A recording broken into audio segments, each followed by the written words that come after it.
मोदी सरकार के 8 साल पूरे होने पर शाहजहांपुर पहुंचे यूपी के वित्त मंत्री सुरेश खन्ना। मंत्री ने इन 8 सालों में केंद्र सरकार द्वारा जनता के लिए चलाई गई तमाम सरकारी योजनाओं को गिनाया। यूपी के वित्त मंत्री सुरेश खन्ना ने केंद्र सरकार की 2 महत्वपूर्ण योजनाओं को गिनाते हुए बताया कि केंद्र सरकार द्वारा प्रधानमंत्री आवास योजना और पीएम किसान सम्मान निधि ये 2 सबसे महत्वपूर्ण योजनाएं हैं, क्योंकि इन योजनाओं से सीधे सीधे किसानों और गरीब तक मदद पहुंची है। जब यूपी के वित्त मंत्री केंद्र सरकार की योजनाएं गिना रहे थे, तभी पत्रकार ने सवाल पूछ लिया कि गौशालाओं में गायों की दुर्दशा क्या है। तभी मंत्री का पारा चढ़ गया और बेतुका बयान देते हुए उल्टा पत्रकार से ही बोले कि अगर तुम्हें गाय से इतना ही प्रेम है तो तुम भी एक गाय पाल लो। तो जो पशुधन बीमा योजना चलाती है, पशुपालन विभाग चला रहा है, 1000 से ज़्यादा बात जो है पेंडिंग है और उनको रिजेक्ट कर दिया गया, जबकि वो जेन्युइन है। तो लाभ कहाँ मिल पा रहा है किसानों को? आप इंडिविजुअल कोई बात करोगे तो उसका कोई जवाब हम नहीं, ये पूरे जनता की बात, हमने 1000 से ज़्यादा केसेस की बात की है। यहाँ पर कोई उनका सुनवाई करने वाला कोई अधिकारी नहीं है। हमने उसका संज्ञान ले लिया है, संबंधित बैठे अधिकारी का संज्ञान ले लिया। गौशालाओं में गायों की दुर्दशा है, इसको कैसे संभालेंगे? हाँ जी, गौशालाओं के अंदर गायों की दुर्दशा है। आप भी एक गाय पालो, आपको भी पालना चाहिए गाय। गाय से हमदर्दी आप दिखा रहे हो, कम से कम एक गाय तो पालो। इनको एक गाय दे दीजिए।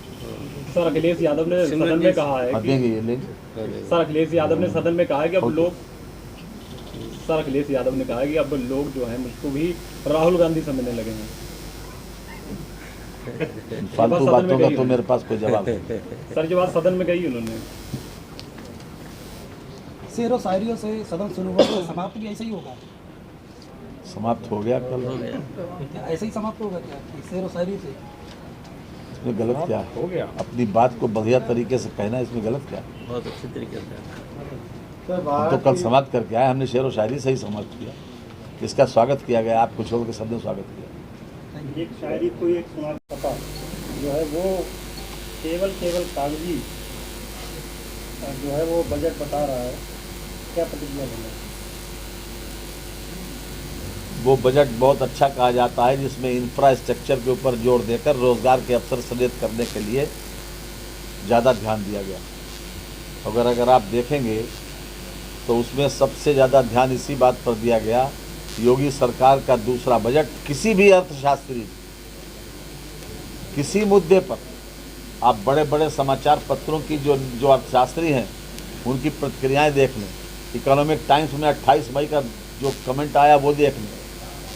जो कुछ भी लिखा है ये इस सरकार के लिए बहुत बड़ा कमेंट है, बहुत बड़ा कॉम्प्लीमेंट है कि उन्होंने, जो अर्थशास्त्री वो लोग समझते हैं कि इंफ्रास्ट्रक्चर से ख़ास तौर से कितना बड़ा डेवलपमेंट का जो आधार बनता है, और जिस बजट में पूंजीगत व्यय ज़्यादा हो, रोज़गार के अवसर सृजित ज़्यादा हो, वो बजट सबसे ज़्यादा अच्छा माना जाता है। और हमने इसमें कोशिश यही की है, योगी सरकार का जो दूसरा बजट आया है उसमें पूरी तरीके से इस बात पर ध्यान दिया गया कि हम इंफ्रास्ट्रक्चर को विशेष रूप से महत्व दें। और हमने 22% पैसा इसमें क्वान्टिफाई किया है, 13% कृषि पे किया है।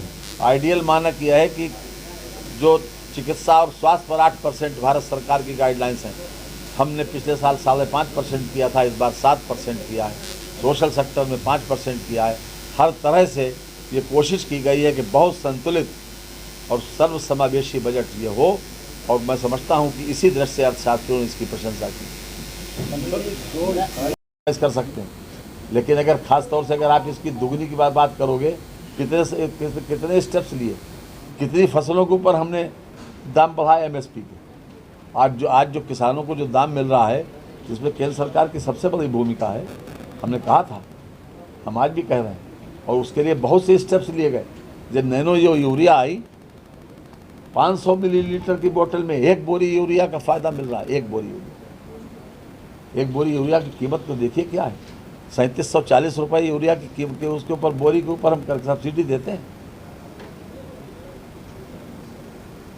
सर अखिलेश यादव नतीजा क्या हुआ?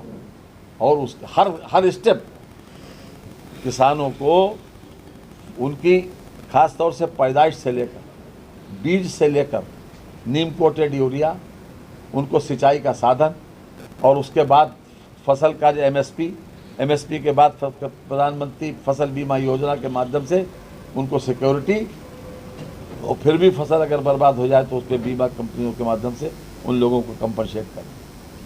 तो हर तरह से किसानों को सिक्योर किया जा रहा है।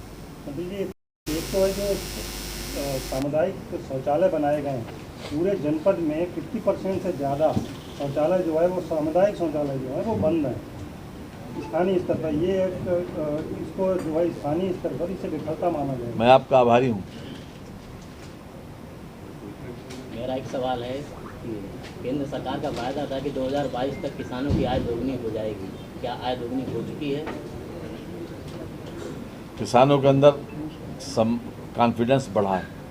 जो हमने स्टेप्स लिए एमएसपी के माध्यम से उनके गेहूं और धान की डायरेक्ट खरीद, अब कि हमने 100 करोड़ रुपया भामाशाह योजना के अंतर्गत आलू, प्याज और टमाटर को के दाम स्थिर रखने के लिए किया, ताकि इसके दाम ज़्यादा नीचे न जाए, ताकि उन लोगों को हतोत्साहित न हो जो बोने वाले।